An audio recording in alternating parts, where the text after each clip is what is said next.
बांग्लादेश में आरक्षण को लेकर मचे बवाल के बाद हालात बेकाबू हो गए हैं। हिंसा इतनी ज्यादा भड़क गई है कि उपद्रवियों की भीड़ ने पीएम आवास पर ही हमला बोल दिया है। शेख हसीना ने पीएम पद से इस्तीफा दे दिया है और देश छोड़कर भारत आ चुकी है। खबर है कि उन्होंने त्रिपुरा की राजधानी अगरतला में शरण ली है। इस बीच बांग्लादेश की सेना ने कमान संभाल ली है और अंतरिम सरकार के गठन की तैयारी है।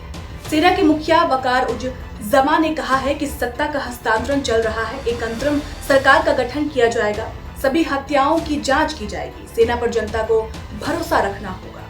इसके साथ ही उन्होंने जनता से शांति की अपील भी की है। उन्होंने जनता से अपील की कि आप हम लोगों पर भरोसा करें, साथ मिलकर काम करेंगे, कृपया मदद करें, हमें लड़ने से जो है कुछ भी फायदा नहीं होगा, संघर्ष को टालिए, हम मिलकर एक सुंदर देश बनाएंगे। देखिए, आरक्षण को लेकर मचा बवाल बांग्लादेश में इतना ज्यादा बढ़ गया है कि अब तक 300 से ज्यादा लोग मारे गए हैं। इसके अलावा शहर दर शहर जल रही है। शेख हसीना के दफ्तर और उनकी पार्टी अवामी लीग के कार्यालय को उपद्रवियों ने आग के हवाले तक कर दिया है। शेख हसीना के बांग्लादेश छोड़कर भागने के साथ ही उनके 15 सालों की सरकार का अंत हो गया। अब आर्मी चीफ वकार उज जमा का कहना है कि सेना अंतरिम सरकार का गठन करेगी। ये घटना ऐसे समय में हुई है जब बांग्लादेश के सेना प्रमुख वकर उज जमान कल भीषण झड़पों में 98 लोगों के मारे जाने के बाद आज राष्ट्र को संबोधित करने वाले हैं। पिछले महीने शुरू हुए विरोध प्रदर्शनों से अब तक मरने वालों की संख्या 300 से ज्यादा हो गई है। प्रधानमंत्री हसीना के इस्तीफे की मांग कर रहे सैकड़ों हजारों प्रदर्शनकारियों ने कर्फ्यू का उल्लंघन करते हुए राजधानी की सड़कों पर मार्च किया, जिसके बाद शेख हसीना के इस्तीफे की खबर आई है। प्रदर्शनकारी पीएम हाउस में घुस आए हैं। प्रदर्शनकारियों ने पीएम हाउस पर कब्जा कर लिया है। सोशल मीडिया पर इसके कई फुटेज भी वायरल हो रहे हैं, जिसमें बांग्लादेश के पीएम हाउस के बेडरूम में प्रदर्शनकारी को आराम फरमाते देखा जा सकता है। प्रदर्शनकारियों को पीएम हाउस के लॉन में भी टहलते देखा जा सकता है। इस बीच सरकार ने हिंसा पर काबू पाने के लिए देश भर में कर्फ्यू लगा दिया है। स्कूल, कॉलेजों और मार्केट में 3 दिनों की छुट्टी का ऐलान किया गया है। हिंसा को देखते हुए कई ट्रेनिंग ऑपरेशन अगले आदेश तक रोक दिया गया है। कपड़ा फैक्ट्रियों में भी ताला लग गया है। पुलिस ने लोगों को जहां तक हो सके घरों में रहने को कहा है। एक रिपोर्ट के मुताबिक सोमवार सुबह 11 बजे देश में इंटरनेट पूरी तरीके से बंद कर दिया गया था। हालांकि कुछ देर बाद इंटरनेट चालू कर दिया गया है। ढाका से मिली खबरों के अनुसार रविवार को बांग्लादेश के विभिन्न हिस्सों में सुरक्षा बलों के जवानों और सरकार विरोधी प्रदर्शनकारियों के बीच भीषण झड़पों में 14 पुलिसकर्मियों सहित कम से कम 90 लोग मारे गए। प्रदर्शनकारी प्रधानमंत्री शेख हसीना के इस्तीफे की मांग कर रहे हैं। बता दें, बांग्लादेश में छात्रों का विरोध प्रदर्शन पिछले महीनों एक विवादास्पद नौकरी कोटा योजना के खिलाफ शुरू हुआ था। विरोध प्रदर्शन अब सरकार विरोधी आंदोलन में बदल गया है।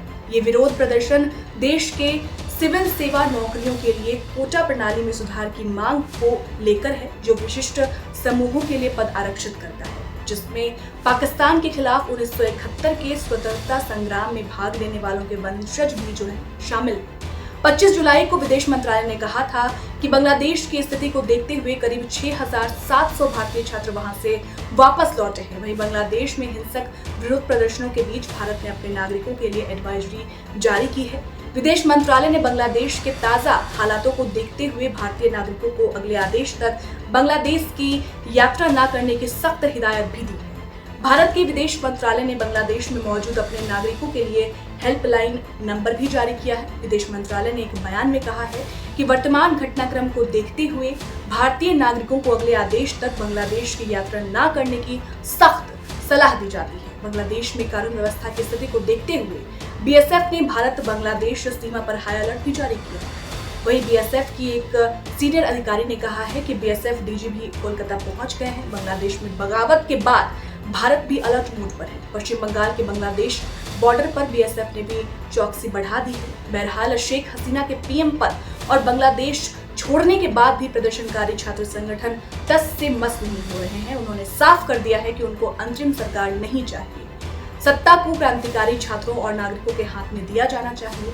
वे कोई और विकल्प नहीं मंजूर करेंगे। सोमवार को students against discrimination protest group के कोऑर्डिनेटर्स मोहम्मद नाहिद इस्लाम और आसिफ मोहम्मद की ओर से फेसबुक पर संयुक्त बयान जारी किया गया और बताया गया कि फांसीवादियों और हत्यारों को जो है बंगाल की धरती पर ही न्याय का सामना करना पड़ेगा। कोई भी भाग नहीं पाएगा।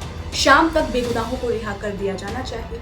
बयान में आगे ये भी कहा गया कि बांग्लादेश में फासीवादी तंत्र भी जाएगा और नए बांग्लादेश के निर्माण के साथ पॉलिटिकल ऑर्डर बनेगा। जब तक हम अंतिम जीत हासिल नहीं कर लेते हैं तब तक कोई भी सड़कों से नहीं उठेगा।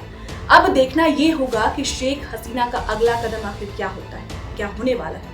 ये तो फिलहाल साफ नहीं है, मगर इतनी जरूर चर्चा है कि वो भारत के नई दिल्ली या अगरतला में रहने वाली है। अभी वो अगरतला पहुंच चुकी है। अब आगे का निर्णय शेख हसीना का क्या होगा वो तो वक्त बताएगा। लेकिन जिस तरीके से शेख हसीना बांग्लादेश से भागी हैं, भारत आई हैं, उस पर आप क्या कुछ सोचते हैं हमें कमेंट सेक्शन में जरूर बताएं। और ऐसी ही तमाम खबरों के लिए आप देखते रहें आपका अपना उत्तर प्रदेश न्यूज चैनल। शुक्रिया।